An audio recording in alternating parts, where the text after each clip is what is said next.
So, thank you for your patience. Do you know what irritates me and why? Kelsey mix. You may have heard of the Kelsey brothers. They made history last year as the first two brothers that competed against each other in the Super Bowl. And they've just made a big splash in public health, in the health community. How did they do that? With cereal. And why would I care? My name is Ford Brewer. I'm a physician. I taught preventive medicine at Johns Hopkins and have been doing prevention for 40 years. I now have a YouTube channel where I'm getting information out to help people understand threats to their health and how to stay healthy for the longest time they can. And there are huge opportunities out there. One of them has to do with carbs and cereal. Now, so the Kelsey brothers did what athletes often do. They cut a deal with Big Food, General Mills. Jordan and Travis Kelsey have their three favorite cereals: Cheerios Nut and Honey, which you might think is relatively healthy, and you'd be wrong. Reese's Puffs, and guess what? Lucky Charms. So this Kelsey mix is a mix of those three. If you have a moderate breakfast dose, and I use the dose on purpose, of 2 cups of these, you're going to get about 50 grams of carbs. And it's not carbs like you'd get from a sweet potato. It's carbs that have been highly processed, and your body will turn into sugar within seconds. Sugar that then hits your bloodstream.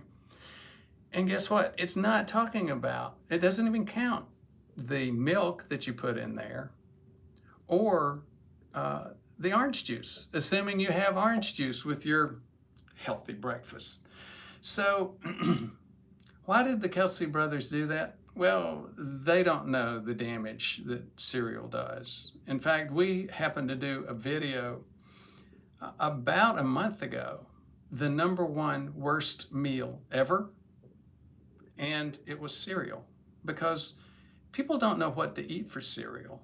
So they cast about, they've heard that eggs are bad for you, eggs have cholesterol, bacon has saturated fat, so they got to eat something, so they eat a healthy cereal.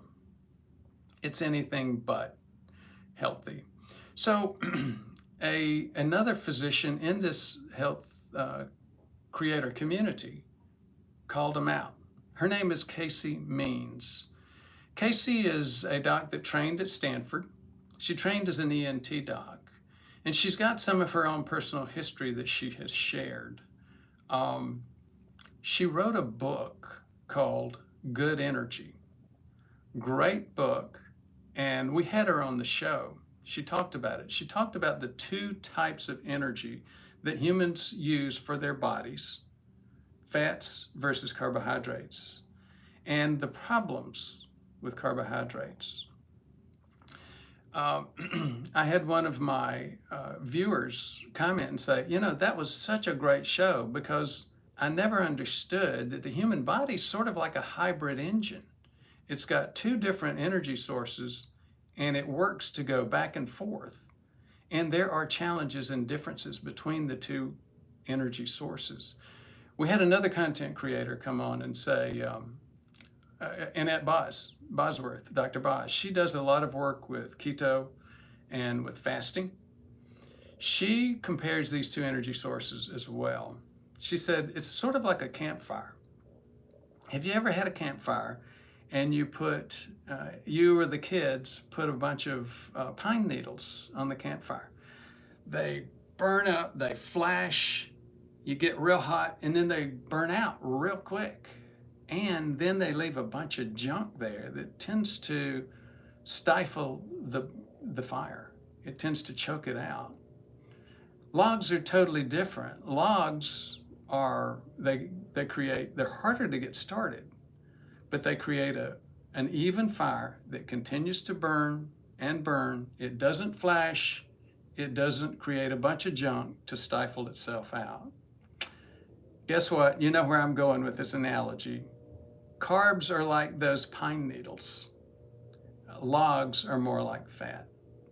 So again, let's go back to the Kelsey brothers for a second. Why did they do it? Well, just like Michael Jordan did it with Cheerios, and other athletes have done this since time immemorial. They don't know the impact that highly processed carbs in huge doses has on the human body. It creates risk. What they do know, though, is that they make a lot of money, and that's the problem. So one other thing about the Kelsey brothers, if you just take some of the statistics, the evidence that's really clear in the country right now, the probability is that one or both of them actually has prediabetes and they don't know it. Now, why would I say that? So there's a study, there's a database. It's called the National Health and Nutrition Examination Survey. It's part of the US Census process. What they do is they take a subset at random of people and they do deep examinations, including laboratory testing. Over the recent past, it's become clear that over half of us meaning US adults 18 years and older, over half of us have prediabetes already. So, 18 and older, the Kelsey brothers are 18 and older. You got two of them. I'm not going to go through the details, wear you out with the details of the probabilities, but the probability is 75% that one or both of them has diabetes, prediabetes. Maybe I should clarify something. What should I? Oats? Clarify breakfast oats? Somebody's asking about that? Oh, okay. So thanks for asking. So somebody asked about oats, rolled oats, Quaker oats, steamed oats.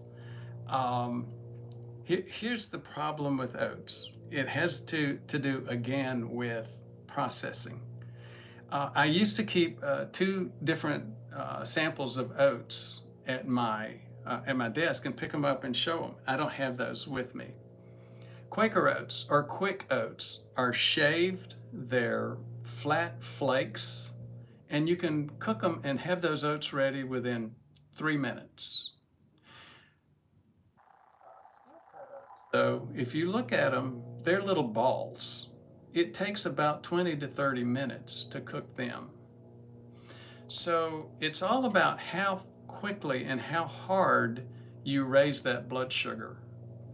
Quaker oats, those flat oats, your body makes into sugar in just a couple of minutes. It's just like the fact that you can cook them in 2 or 3 minutes. Your body can cook those carbs out of them and raise your blood sugar and cause this inflammation of your arteries. Steel cut oats, on the other hand, are great. It takes half an hour to make them. It takes your body a half an hour and longer to slowly pull those carbs out of those oats. Now, what's our time? 9:22. Brenda has a comment. Okay. She says, I have a doctor that doesn't check insulin. The only number he looks at is A1C. That's crazy. I was pre-diabetic and didn't know it. So, Brenda, you bring up a great question. The evidence is really clear. This come from Hopkins, it came from Mayo, and now it's come from the other research centers in medicine in the U.S. 3/4 of doctors, primary care doctors, and let me define that, family medicine doctors, internists, even cardiologists, 3/4 of them don't know how to make the diagnosis of prediabetes. It sounds like your doctor's one of them. It's not hard to find. Again, it's the majority of people. It's not my opinion. It's what you see with research out there. The American Association of Clinical Endocrinologists has also said, look, A1C is an easy way to do that. That's what most doctors use now. But A1C is not the right way to make a diagnosis of prediabetes or diabetes. Why? Actually, they listed several items, none of which is the most common. I'll tell you what the most common one is in just a minute. But here's the things that they listed. They listed genetics. People from certain parts of the world, the Middle East, Asia, often have differences with their hemoglobin. Why does hemoglobin matter? Because you may remember the true name of this test is hemoglobin A1C. It is a hemoglobin test. Therefore, genetic variations in hemoglobin will cause variations in the A1C. Other things can cause it. Guess, for example, pregnancy. Anything that impacts hemoglobin can cause changes in A1C. Pregnancy is one of them. Kidney or liver disease, beta thalassemia, just a whole bunch of different things. So what's the best way to diagnose this? Go ahead and do the full oral glucose tolerance test. Take your blood sugar, then take a challenge with your blood sugar, and then take your blood sugar again. We do that all the time when we're evaluating patients. If you'd like for us to help, I can give you a phone number, 859-721-1414, and just give them a call, and we can help you get started with that. I'm going to finish out, but the next time we have a rant, we're going to talk about how high blood sugar can cause plaque, cardiovascular disease. We'll also talk about how body fat actually drives this process too. On our first live like this, it was a little bit janky, but a lot of people watched it, and one of them had a good question. She said, you talked about resistin, a hormone made by body fat, and how that causes insulin resistance and prediabetes. What does that mean? Please explain it. We'll do that next week. Do you have an email? Email? Yeah, so do you have an email address that... Yes.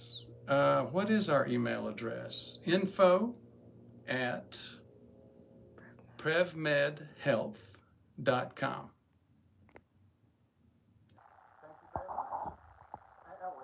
Before we end, don't let Tony the Tiger take over dinner. If you know what I mean, Tony the Tiger. What is that? Frosted Flakes? He's now got an ad campaign to have cereal for dinner. It's bad enough. Too many arteries, hearts, and brains have been injured by having breakfast with cereal. Now they want to take over dinner.